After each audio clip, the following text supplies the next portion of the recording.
क्या किसी बड़ी कॉन्स्पिरेसी की ओर यहाँ पर सुप्रीम कोर्ट ने भी टिप्पणी की है?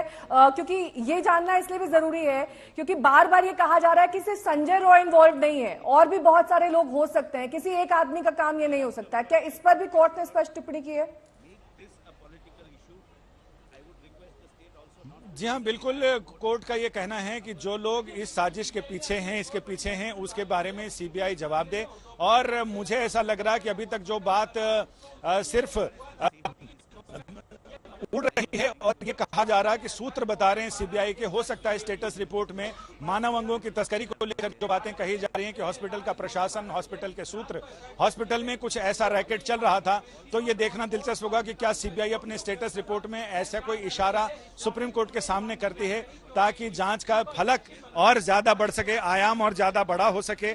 तो इस पर भी लोगों की निगाहें रहेंगी। सुप्रीम कोर्ट ने यह भी कहा है कि जब डॉक्टर की हत्या हुई और प्रशासन को पता चला, उसके माँ बाप वहां नहीं थे, तो क्या अस्पताल प्रशासन की जिम्मेदारी नहीं थी कि वो अपनी डॉक्टर की हत्या और रेप और हत्या के मामले में एफआईआर दर्ज कराए?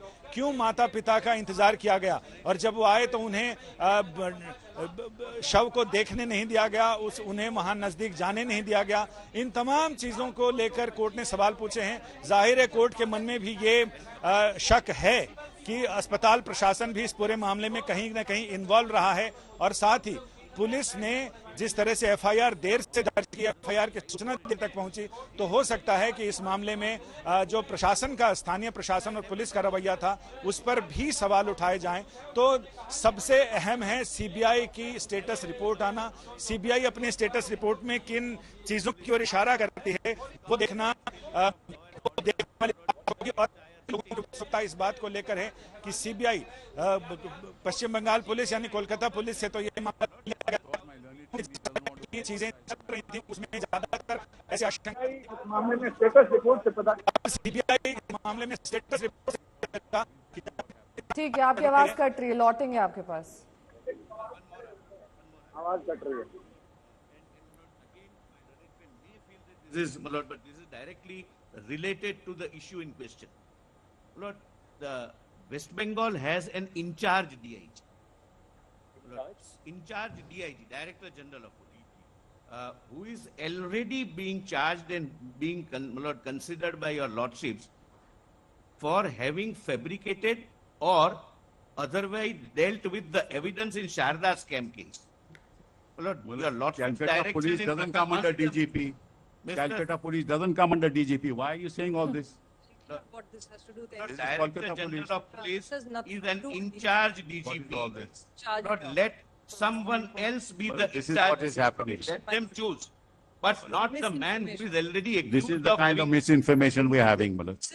And This is nothing to do. This is a nothing to do. only a minute.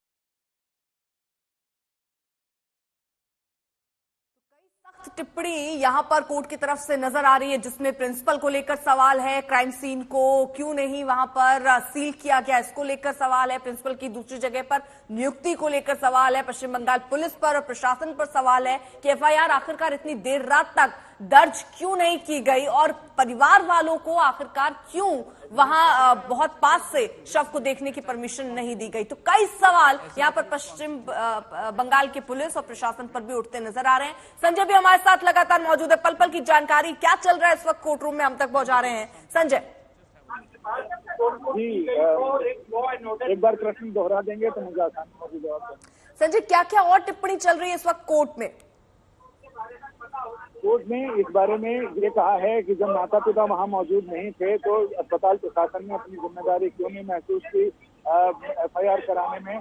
और इसके साथ ही को सॉलिसिटर जनरल तुषार मेहता ने ये कहा है कि वो कहते हैं कि इस एक युवा डॉक्टर के साथ जिस तरह की घटना हुई है वो अपने आप में यौन विकृति का मामला है। और ये भी कहा है कि जो अपराधी हैं वो पशु जैसी प्रवृत्ति थी उनकी, और उन्होंने कहा कि वो इसे राजनीतिक मुद्दा नहीं बनाना चाहते, लेकिन माता पिता को 3 घंटे इंतजार करना पड़ा एफआईआर दर्ज कराने को लेकर। एक सीरियस एलिगेशन जो उस वक्त रिश्तेदारों ने भी लगाया था संजय, वो ये था कि बहुत ही खराब हालत में बॉडी पाई गई थी, उसके बावजूद उसे कवर अप किया गया जिससे कई महत्वपूर्ण सबूत नष्ट हो गए। उसके बाद जो बचे कुचे सबूत थे उसे वहां पर जब तोड़फोड़ हुई तब वॉचअप हो गया। तो इस केस में कई लूप होल्स पैदा हो गए या फिर जानबूझकर पैदा किए गए, ये भी कोर्ट ने कहा है। और दूसरा सवाल मेरा ये है आपसे, कपिल सिब्बल तो इस वक्त पश्चिम बंगाल सरकार की दलील रख रहे हैं, लेकिन बाकी जो वहां पर वकील मौजूद हैं उनमें कौन कौन से नामचीन चेहरे हैं और वो वहां पर इस वक्त सुनवाई में क्या दलीलें दे रहे हैं? इसमें अभी यहाँ पर सॉलिसिटर जनरल खुद मौजूद हैं, जिन लोगों ने पत्र याचिकाएं दाखिल की हैं वो मौजूद हैं। तो विजय हंसारिया मौजूद हैं, सीनियर एडवोकेट।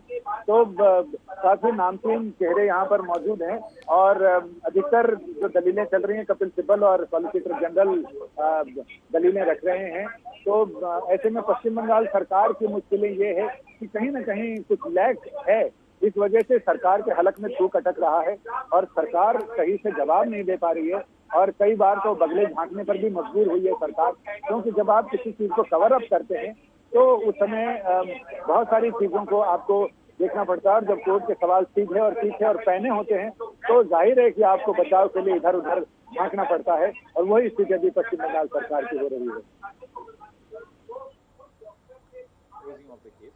यानी फिलहाल अभी सख्त टिप्पणी यहाँ पर कोर्ट की नजर आ रही है। कई सवाल अब कोर्ट की तरफ से पूछे जा रहे हैं और संजय वो सारे दावे जो पुलिस की तरफ से हो रहे थे कि सारे एहतियाती कदम उठाए गए, कहीं कोई लूपहोल्स नहीं, लेकिन यहाँ कोर्ट की तरफ से बताया जा रहा है कि कहाँ कहाँ गलतियां हुई है।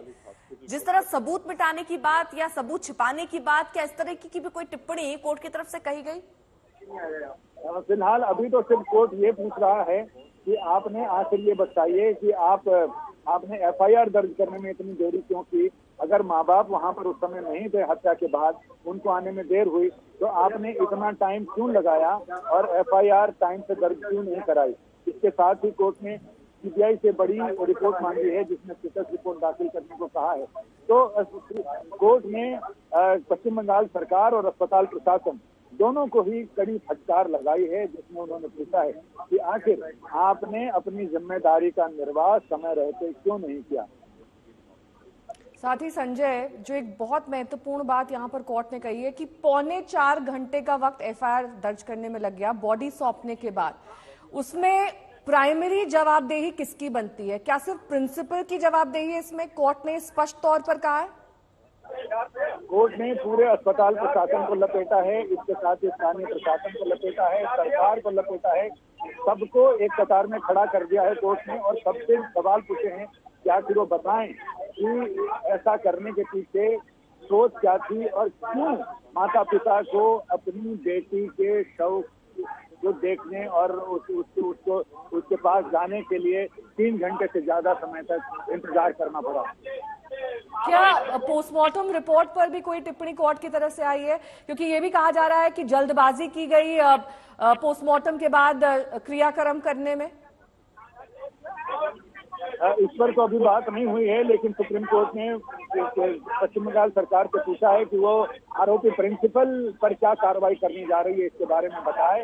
और उन्होंने कहा कि हम इस बात को लेकर चिंतित हैं और ये साफ करना चाहते हैं कि शांतिपूर्ण प्रदर्शन जो लोग कर रहे हैं वहां पर उन पर बल प्रयोग सरकार ना करे। यानी कोर्ट ने कहा है कि ऐसा ना हो कि पुरानी कहावत है जबरा मारे और रोने भी ना दे, ऐसा नहीं होना चाहिए। एक तरह से इशारा किया है कि एक तो आपकी लापरवाही रही है और दूसरी ओर जो लोग इसका विरोध कर रहे हैं आप उस पर बल प्रयोग कर रहे हैं, ये कतई उचित नहीं है। तो कोर्ट ने ये कहा कि इस वारदात ने पूरे देश की आत्मा को झकझोर दिया है।